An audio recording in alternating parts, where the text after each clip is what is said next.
Over 40,000 names, and the number is still climbing fast.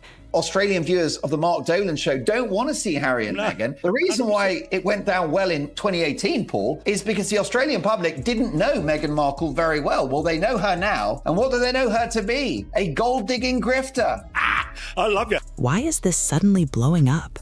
This isn't some quick internet trend that disappears overnight.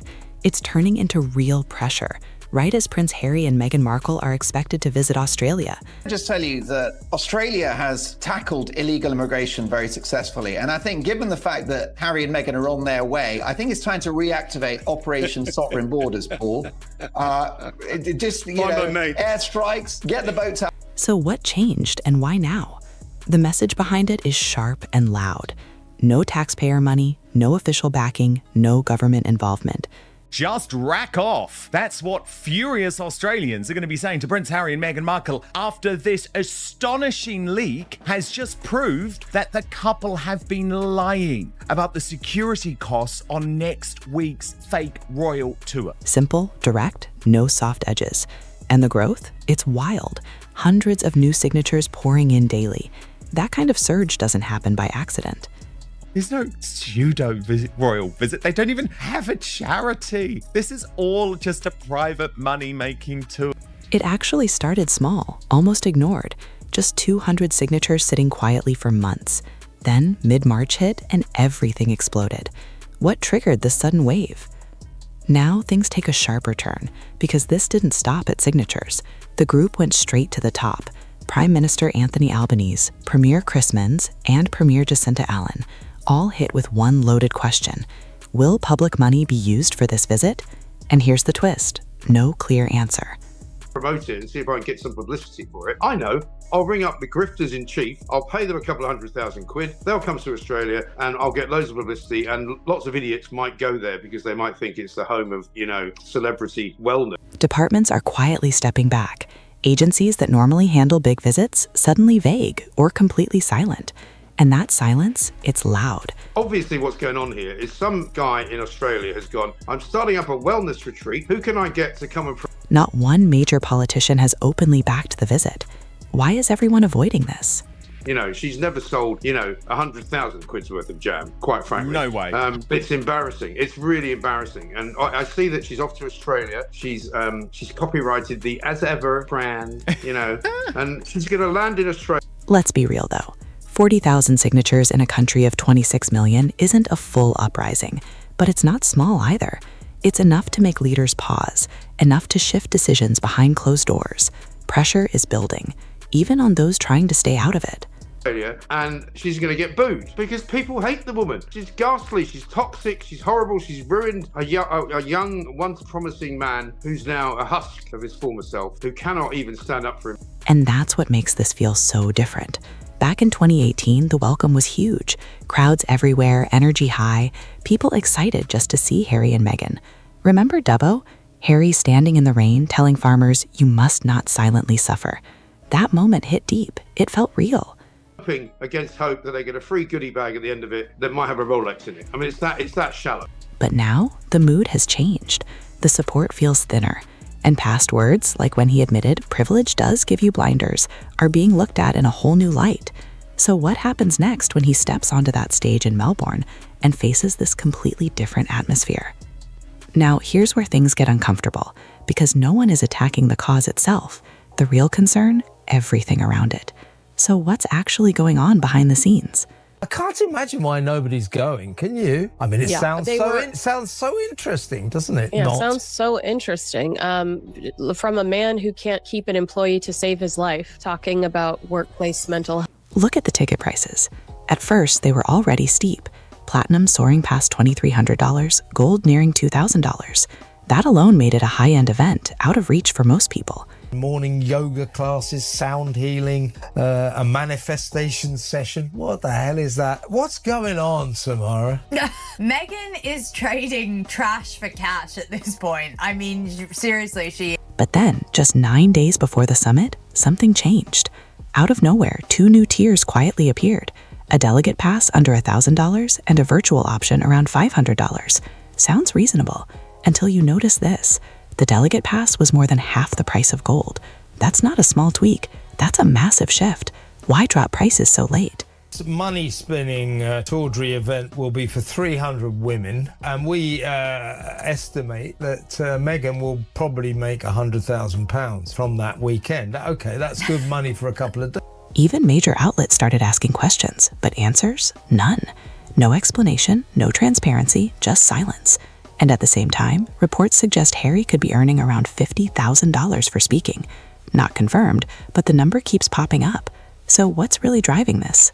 Well, he loves it, doesn't he? I mean, that probably is what keeps him going. He's so sad and miserable in his own life because he's basically Meghan's spare handbag that he just feels better when he, slags off, as you said. He loves criticising everybody except for himself. Then another twist claims he may have been a last-minute replacement after controversy tied to another name. If that's true, was this planned at all? And that's where the contrast hits hardest. In 2018, he stood in the rain, speaking to everyday people. Now, that same message sits behind a near $1,000 entry point. When did something that felt open to everyone become something only a few can access? And what does that say about everything now? Now, this is where everything starts linking together, and one date keeps showing up, October 3rd, 2025. Why does that date matter so much? Because right after it, attention shifts straight to Meghan Markle and a Sydney event called Her Best Life. Set for April 17th to 19th, this retreat is being run by Gemma O'Neill. If you're an online psychotic sycophant of Meghan, you're more than welcome to come. But if you're a professional woman that happens to work in a media career, no, sorry, we'll take your money, then we'll kick you out. This has just got disaster written all over. But here's the detail that's raising eyebrows. On that exact same date in October, she reportedly bought a $1 million cottage. Coincidence or something more? At first it seems minor, but once people line up the timeline, the questions start building fast, and they don't stop. 7 weeks later, another twist hits. O'Neill's talent company enters voluntary liquidation. Not rumors, official filings. Then by February 2026, she reportedly says she can't repay debts. Nothing. I am shocked. There is no excitement. There's no build-up. There's no one willing to break their silence, anyone of note, to say that they're actually going to the event. No savings, limited income. That's all on record. Days later, the numbers drop, and they're heavy, over $546,000 in debt, with most owed to the tax office. That alone grabs attention. But then comes the detail that really shakes things up. A reported 7-figure commission tied to an unnamed client with no formal loan agreement behind it. How does that even happen, and who is connected to it? No clear business logic, no obvious benefit. And that's written in an official report. That's the kind of detail that makes people stop and ask, what's really going on here? It even suggests the company may have been unstable as far back as late 2024. So when you line up the timeline, this starts looking a lot more serious. Then comes March 11th, 2026. Right after those financial details surface, O'Neill announces Meghan Markle as the headline speaker for a Sydney retreat, tickets priced around $2,699. The timing alone raises eyebrows. Now, to be fair, the retreat and the liquidated company are legally separate. There's no confirmed link between the money, but that hasn't stopped the obvious question. Who is funding this, and where is the money actually going? These two cretins literally accused the British royal family of institutional racism as Prince Philip lay on his deathbed as the late Queen Elizabeth II was battling bone cancer. Prince William will never forgive them, and you want to bring them back to us at a time, by the way, when their charity ventures have failed. Around the same time, O'Neill reportedly deletes her personal Instagram, and just like that, curiosity spikes even more. What changed? Then people look closer at the price, nearly $2,700, and you might still share a room with a stranger. That surprised a lot of attendees. Private rooms? That's an upgrade. VIP? Even more exclusive, with perks and a photo moment. But then one moment really caught attention.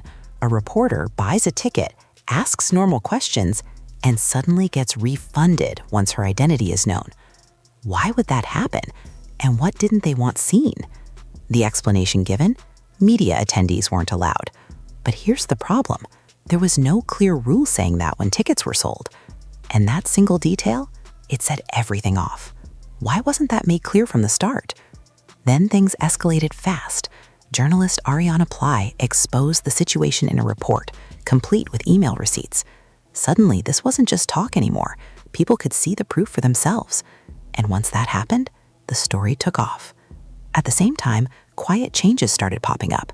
The event was labeled sold out, then suddenly shifted to a handful of rooms just released. That's not the same thing. People noticed instantly. Was it really sold out? Or was this a push to fill spots last minute? Then another detail surfaced.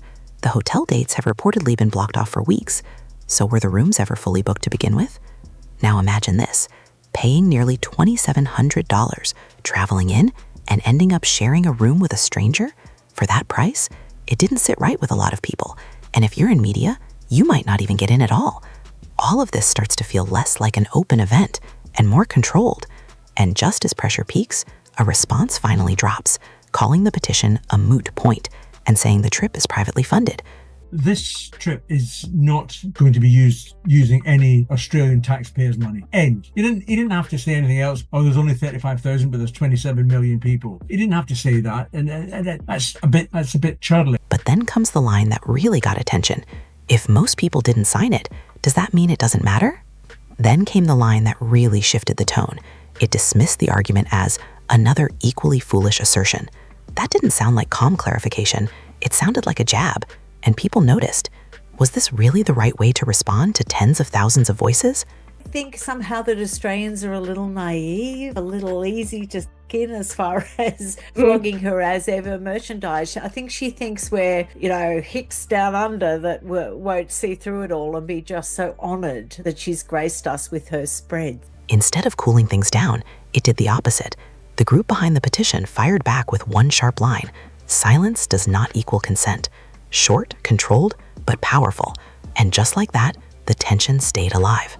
Then more voices jumped in. Royal biographer Tom Bauer suggested Meghan's involvement in events like this looks financially driven. That's his opinion, not confirmed, but it added more weight to an already heated conversation. And it didn't stop there. PR analyst Maya Riaz pointed out something many were already thinking. At a time when relatability is under scrutiny, a high-priced exclusive event doesn't help. In her words, it feels out of touch. And that idea started spreading fast. But here's the twist. The petition might have slowed down until that official response dropped. Then everything surged again. Thousands more signatures, more attention, more noise.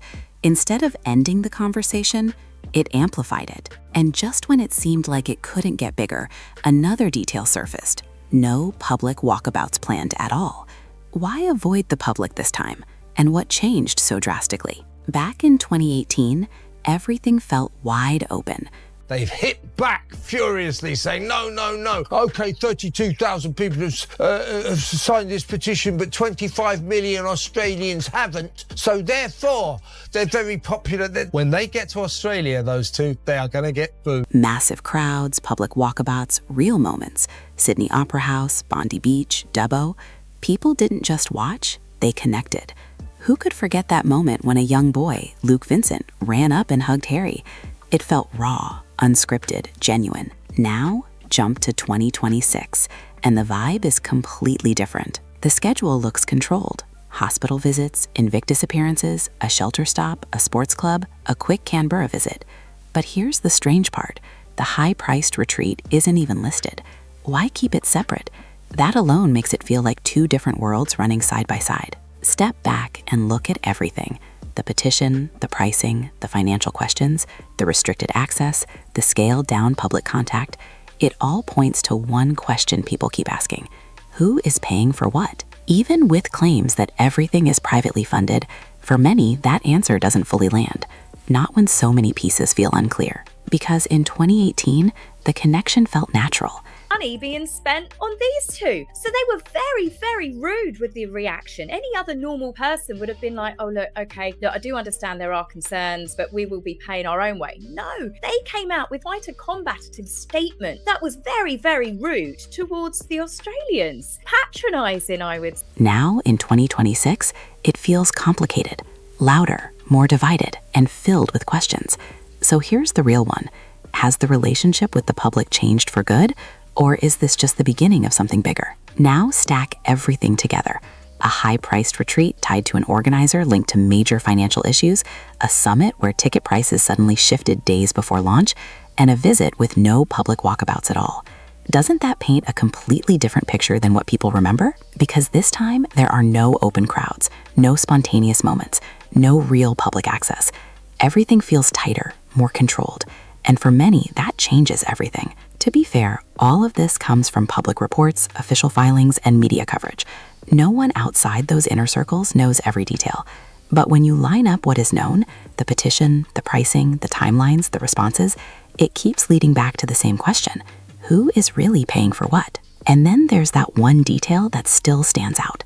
A reported 7-figure commission with no clear explanation. That's not small. That's something bigger. Because once you start connecting these dots, the story doesn't fade, it deepens. So the real question is, how much of this is still hidden from view and what haven't we seen yet? Own way. Who is actually paying for what? Protect the public from what exactly? I mean, they think there's going to be so many people there, they'd need to set up railings, they'd need crowd control? Absolutely not. The few people that might turn up to see Harry and Meghan, I don't think are really going to have nice things to say about them, but that's all it's going to be. A boo here and there. So what, they've got police protecting them from people booing? Good luck with that. Exactly, and this is all to protect their